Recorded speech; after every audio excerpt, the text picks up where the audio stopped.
Before I explain anything, I want you to do something for me right now. Close your eyes for just 5 seconds.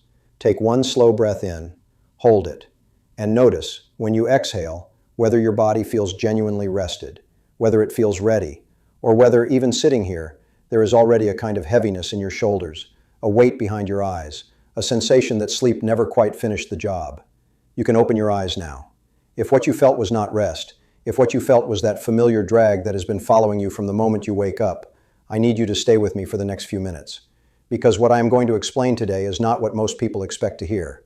It is not about how many hours you sleep. It is not about your mattress. It is not about going to bed earlier. It is about something happening inside your body during the night that most doctors never take the time to explain to their patients over 60. My name is Dr. James Harlow. I have spent over 25 years in internal medicine with a specific clinical focus on how aging affects the body's hormonal and neurological systems, and how those changes show up in ways that patients are almost never told to connect to their symptoms. Waking up exhausted after a full night of sleep is one of the most common complaints I hear from patients in this age group, and in my experience, it is one of the most misunderstood. If you are not yet subscribed to this channel, please do that now. I publish videos every week that give you the kind of information your doctor should be explaining in detail, but almost never has the time to. Subscribe and ring the bell so you never miss one. What I want to walk you through today are the real reasons your body stops restoring itself during sleep after 60.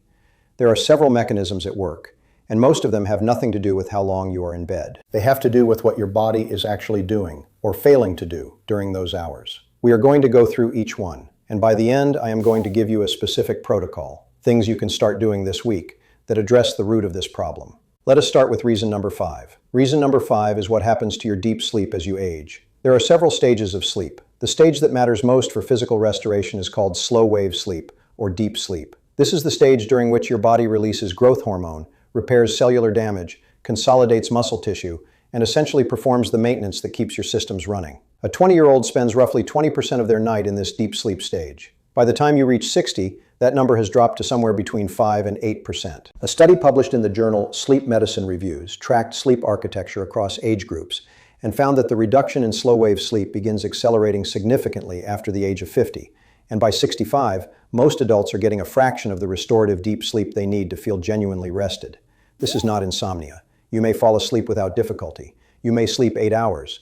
But if those hours are spent cycling through lighter sleep stages without entering deep sleep consistently, your body never gets what it came for.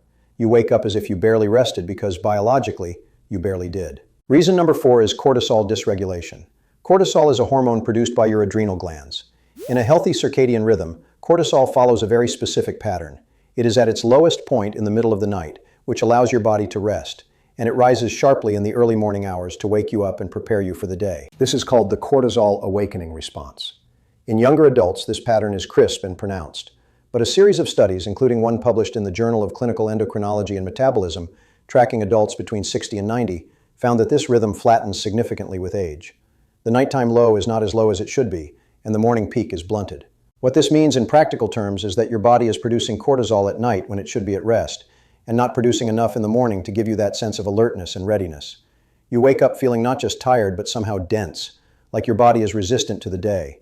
That is cortisol dysregulation, and it is one of the most under-recognized reasons seniors wake up exhausted despite adequate sleep hours. Reason number 3 is undiagnosed sleep apnea.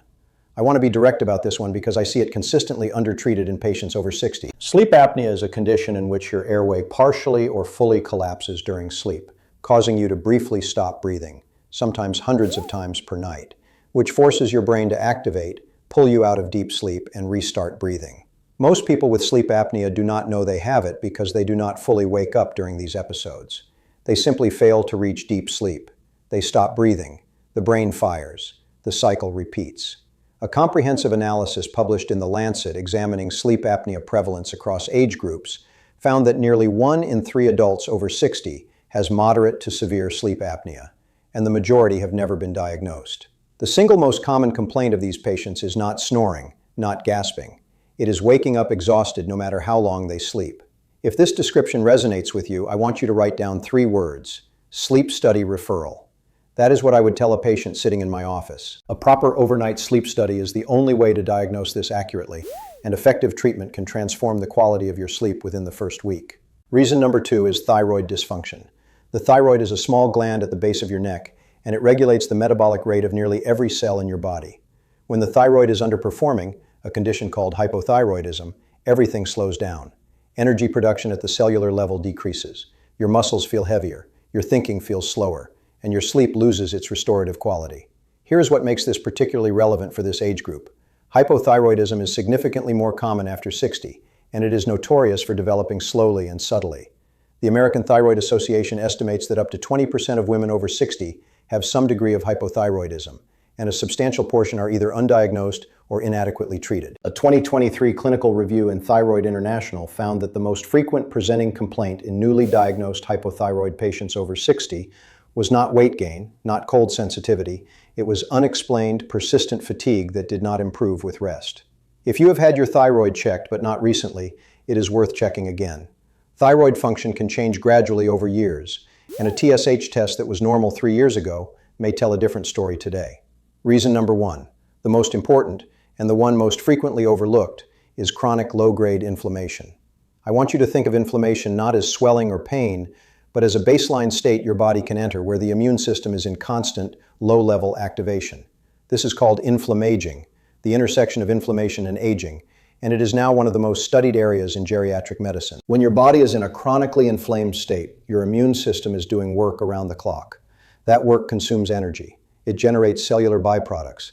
It disrupts the hormonal environment that sleep requires. A landmark study published in Nature Reviews Immunology reviewed the evidence on inflammaging and found that elevated markers of chronic inflammation, specifically interleukin-6 and C-reactive protein, were directly associated with poor sleep quality and subjective fatigue in adults over 60, independent of other health conditions. In other words, it is not just that sick people sleep badly.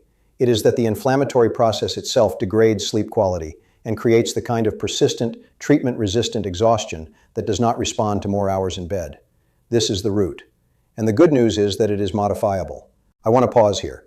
If you have found something useful already, leave a comment below telling me which of these reasons surprised you most. I read every single comment on this channel. Now let me talk about who is most at risk. The combination of reduced deep sleep, cortisol dysregulation, and elevated inflammation tends to be most pronounced in people who carry excess weight, particularly around the abdomen. Abdominal fat is metabolically active. It produces inflammatory compounds. People with uncontrolled blood pressure, type 2 diabetes, or prediabetes are also at significantly elevated risk, as are those taking multiple medications, particularly sedatives, antihistamines, and blood pressure medications taken in the evening, all of which can interfere with normal sleep architecture. Let me give you a specific action protocol. Step 1. Ask your doctor for a complete panel, not just a basic metabolic panel.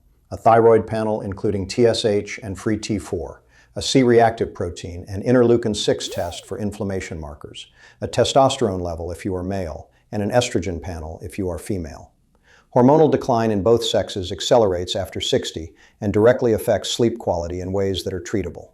Step 2. Evaluate your sleep environment for light and temperature.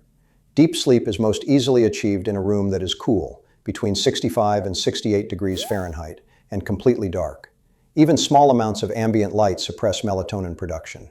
Blackout curtains and a cooler thermostat are not luxuries. They are tools. Step 3. Shift your largest meal earlier. Eating a heavy meal within 2 hours of sleep forces your digestive system into active work during the hours your body needs to rest. This elevates core body temperature, raises insulin levels, and competes with the hormonal environment sleep requires. If you wake up hungry, that is fine. Adjust your breakfast accordingly. But protect those final 2 hours before bed as quiet time for your body. Step 4. Eliminate afternoon caffeine entirely. Caffeine has a half-life of approximately 5 to 7 hours. Coffee consumed at 2 in the afternoon is still measurably in your bloodstream at 9 in the evening, suppressing adenosine, the chemical signal that tells your brain it is time for deep sleep. Step 5. Ask specifically about a sleep study. Do not wait for your doctor to bring it up. Say the words directly. I want a referral for an overnight sleep study to rule out sleep apnea. 1 in 3 people over 60 have it. Most are never asked. Treatment, when needed, is straightforward and often changes everything. If this video gave you something worth sharing, please send it today to someone you care about who has been struggling with this. Waking up exhausted is not something you should accept as a normal part of aging. It is a signal worth investigating. Subscribe to this channel if you are not already. Leave a comment below telling me how long you have been waking up feeling this way. Have you ever been tested for any of these underlying causes? I read every one. I am Dr. James Harlow. Take care of your sleep. It is not a luxury. It is where your body repairs itself. I will see you in the next video.